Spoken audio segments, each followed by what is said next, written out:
श्री गणेशाय नमः. मीन राशीच्या व्यक्तींनो 2 ऑगस्ट 2026 पासून राहूने धनिष्ठा नक्षत्रात प्रवेश केला आहे आणि हा काळ तुमच्या आयुष्यात मोठे बदल घडवण्याचा क्षमता ठेवतो. अनेक दिवसापासून मनात असलेली स्वप्ने, अडकलेली कामे, आर्थिक अडचणी किंवा करिअरमधील संघर्ष आता हळूहळू संपण्याची चिन्हे दिसू शकतात. पण या काळात एक चुकीचा निर्णय तुमचा वेळ आणि पैसा दोन्ही वाया घालवू शकतो. म्हणून हा व्हिडिओ शेवटपर्यंत नक्की पहा.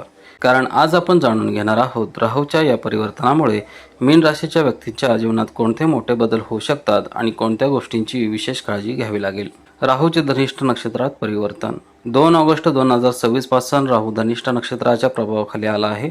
धनिष्ठ नक्षत्राचा स्वामी मंगळ असल्यामुळे या काळात कृती करण्याची ऊर्जा, धाडस आणि नवीन दिशा शोधण्याची इच्छा वाढू शकते. मीन राशीसाठी 5 डिसेंबर 2026 पर्यंत राहूचा प्रभाव 12व्या भावावर आणि जाणवू शकतो. 12वा भाव हा खर्च, परदेश, आध्यात्मिकता, गुप्त योजना, संशोधन, रुग्णालय, एकांत, परदेश संपर्क या विषयांशी संबंधित मानला जातो. यामुळे या काळात बाहेरून शांत वाटला तरी आतून अनेक महत्त्वाचे बदल घडवणारा ठरू शकतो.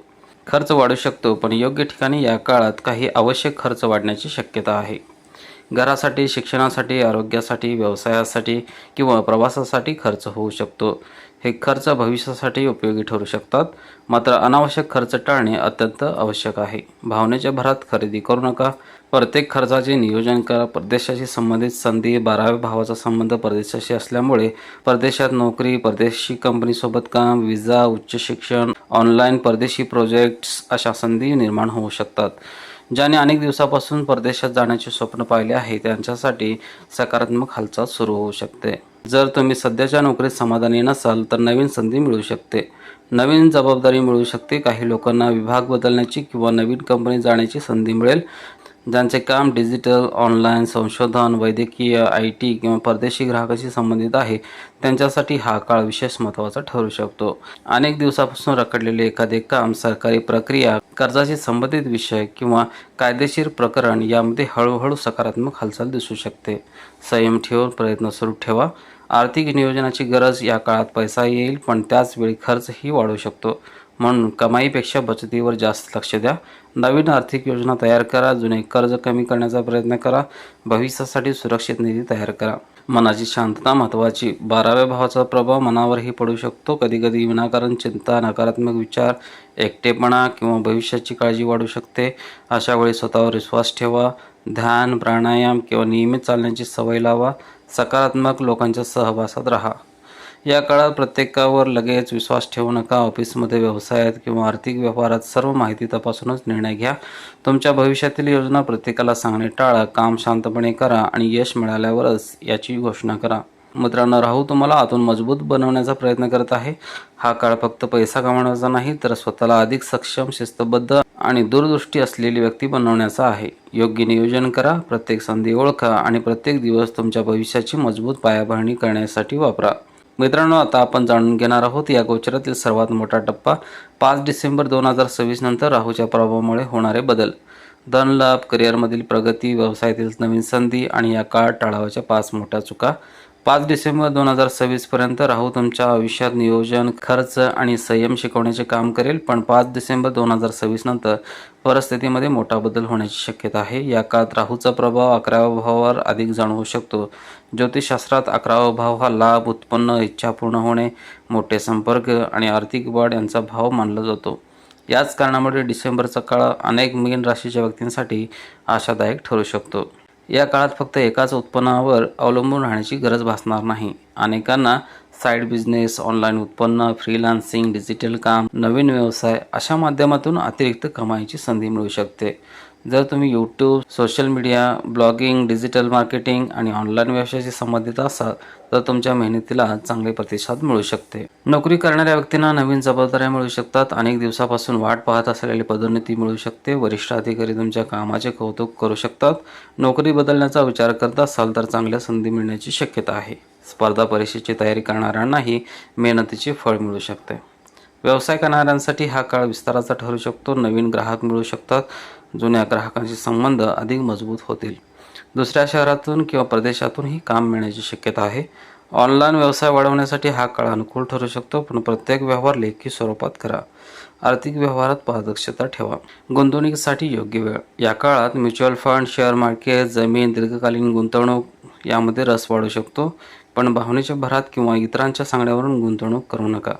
पूर्ण माहिती घ्या, जोखीम समजून घ्या, त्यानंतरच निर्णय घ्या. योग्य नियोजन केलेली गुंतवणूक भविष्यात मोठा फायदा देऊ शकतो. जुने प्रश्न सुटू शकतात. जर कर्जाचा प्रश्न, कोर्ट कचेरीचे काम, सरकारी फाईल, अडकलेले पैसे, जुना व्यवहार यापैकी काही अडचणी असतील तर त्या हळूहळू मार्गी लागू शकतात. मात्र संयम सोडू नका. शेवटपर्यंत प्रयत्न सुरू ठेवा. 11वा भाव हा इच्छापूर्तीचा भाव मानला जातो. ज्या गोष्टी अनेक वर्षापासून मानत होत्या त्या आता पूर्ण होण्याची शक्यता वाढते. स्वतःचे घर, नवीन वाहन, परदेश प्रवास किंवा आर्थिक स्वातंत्र्य या दिशेने सकारात्मक पावले पडू शकतात. यश वाढू लागले की अनेकदा नात्यामध्ये अंतर निर्माण होऊ शकते. कामाच्या व्यापामुळे जोडीदाराला वेळ द्या. संशयाला जागा देऊ नका. छोट्या गैरसमजावर शांतपणे चर्चा करा. विश्वास टिकवणे हेच या काळातील सर्वात मोठे यश असेल. या काळात टाळाव्याच्या 5 मोठ्या चुका. कोणत्याही व्यक्तीवर लगेच विश्वास ठेवू नका. प्रत्येक आर्थिक किंवा व्यावसायिक निर्णय पडताळून घ्या. पटकन श्रीमंत होण्याच्या मोहात पडू नका. जोखीम समजल्याशिवाय पैसे गुंतवू नका. जोडीदारावर किंवा भागीदारीवर विनाकारण संशय घेऊ नका. संवाद कायम ठेवा. जुने कर्जे आणि आर्थिक जबाबदाऱ्या दुर्लक्षित करू नका. त्यांची योग्य वेळी पूर्तता करा. यश मिळाले म्हणून अहंकार वाढू देऊ नका. नम्रता आणि शिस्त कायम ठेवा. या भागाचा महत्त्वाचा संदेश. मित्रांनो, डिसेंबर 2026 नंतरचा काळ तुमच्यासाठी नवीन संधी, आर्थिक प्रगती आणि इच्छापूर्तीचा काळ ठरू शकतो. पण या संधीचा लाभ त्यांनाच मिळेल जे संयम ठेवतील, योग्य नियोजन करतील आणि सातत्याने मेहनत करतील. लक्षात ठेवा, राहू संधी निर्माण करतो, पण त्या संधीच्या यशामध्ये रूपांतर तुमचे कर्म, तुमचा संयम आणि तुमचे निर्णयच करतात. मित्रांनो, आता आपण या गोचराचा शेवटचा आणि सर्वात महत्त्वाचा भाग जाणून घेणार आहोत. आरोग्य, प्रेमसंबंध, वैवाहिक जीवन, कुटुंब, श्रद्धेनुसार उपाय आणि या संपूर्ण काळाचा अंतिम संदेश. राहू हा असा ग्रह आहे जो माणसाला मोठी स्वप्ने दाखवतो, नवीन संधी निर्माण करतो आणि आयुष्यात अनपेक्षित बदल घडवतो. पण त्याचवेळी तो मनात संभ्रम, उतावळेपणा आणि चुकीच्या निर्णयाची शक्यता देखील वाढवू शकतो. त्यामुळे या काळात संयम, सकारात्मक विचार आणि योग्य नियोजन हेच तुमचे सर्वात मोठे सामर्थ्य ठरणार आहे. मीन राशीच्या व्यक्तीने या काळात आरोग्याकडे विशेष लक्ष देणे आवश्यक आहे. कामाचा ताण, सततचे नियोजन आणि आर्थिक जबाबदारी यामुळे मानसिक थकवा जाणवू शकतो. विशेषतः डोकेदुखी, झोपेची कमतरता, पचनाचे विकार, ॲसिडिटी, मानसिक ताण, पायामध्ये थकवा, रोगप्रतिकारक शक्ती कमी होणे अशा छोट्या समस्या जाणवू शकतात. म्हणून वेळेवर जेवण करा, भरपूर पाणी प्या, रोज किमान 30 मिनिटे चालण्याची सवय लावा. योग, प्राणायाम किंवा ध्यान यामुळे मानसिक शांतता मिळू शकते. लहान त्रास दुर्लक्षित करू नका.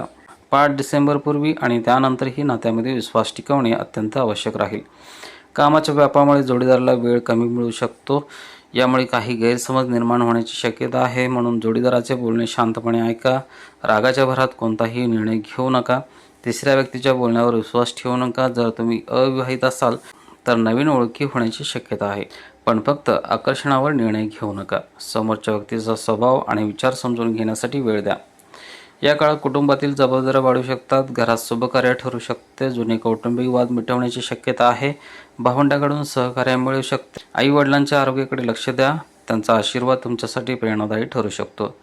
समाजात तुमचा मानसन्मान वाढू शकतो. लोक तुमच्या कामाचे कौतुक करू शकतात. मात्र यश मिळाल्यानंतर नम्रता सोडू नका. विद्यार्थ्यांसाठी हा काळ नवीन संधी घेऊन येऊ शकतो.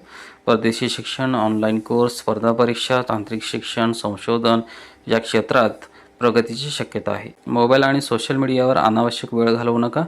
वेळेचे योग्य नियोजन करा. नोकरी करणाऱ्यांना नवीन जबाबदाऱ्या मिळू शकतात.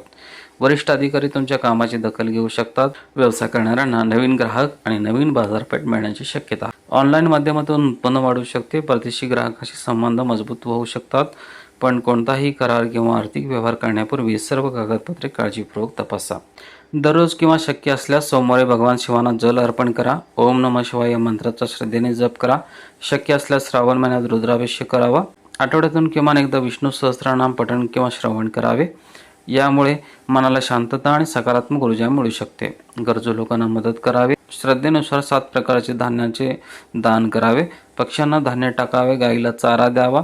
आई वडिलांची सेवा करावी. दान करताना कोणतीही अपेक्षा ठेवू नका. मित्रांनो, राहू तुमच्यासाठी नवीन दारे उघडत आहे, पण त्या दारातून पुढे जाण्यासाठी धैर्य, शिस्त आणि सातत्य आवश्यक आहे. भूतकाळातील अपयश विसरा. नवीन सुरुवात करा. स्वतःवर विश्वास ठेवा. प्रत्येक अडचण ही नवीन संधी घेऊन येते हे लक्षात ठेवा. 2 ऑगस्ट 2026 पासून सुरू झालेला राहूचा धनिष्ठा नक्षत्रातील प्रवास मीन राशीच्या व्यक्तींसाठी सुरुवातीला नियोजन, खर्चावर नियंत्रण आणि अंतर्मुख होण्याचा काळ ठरू शकतो. 5 डिसेंबर 2026 नंतर आर्थिक लाभ, नवीन उत्पन्नाचे स्रोत, करिअरमध्ये प्रगती, व्यवसायात विस्तार आणि अनेक दिवसापासून मनात असलेल्या इच्छा पूर्ण होण्याची संधी वाढू शकतात. या संपूर्ण काळात योग्य निर्णय, सातत्यपूर्ण मेहनत, आर्थिक शिस्त आणि सकारात्मक विचार ठेवणाऱ्या व्यक्तींना अधिक चांगले परिणाम मिळू शकतात. ग्रह दिशा दाखवतात, पण त्या दिशेने चालण्याची शक्ती तुमच्या कर्मात असते. योग्य वेळी घेतलेला योग्य निर्णयच आयुष्य बदलू शकतो. जर तुमची मीन रास असेल तर कमेंटमध्ये नक्की लिहा हर हर महादेव किंवा ओम नमः शिवाय. व्हिडिओ आवडला असेल तर लाईक करा, आपल्या मित्रपरिवारासोबत शेअर करा आणि ज्योतिषविषयक माहिती करता चॅनलला सबस्क्राईब करायला विसरू नका. धन्यवाद. पुन्हा भेटूया एका नवीन आणि महत्त्वाच्या विषयासह. नमस्कार.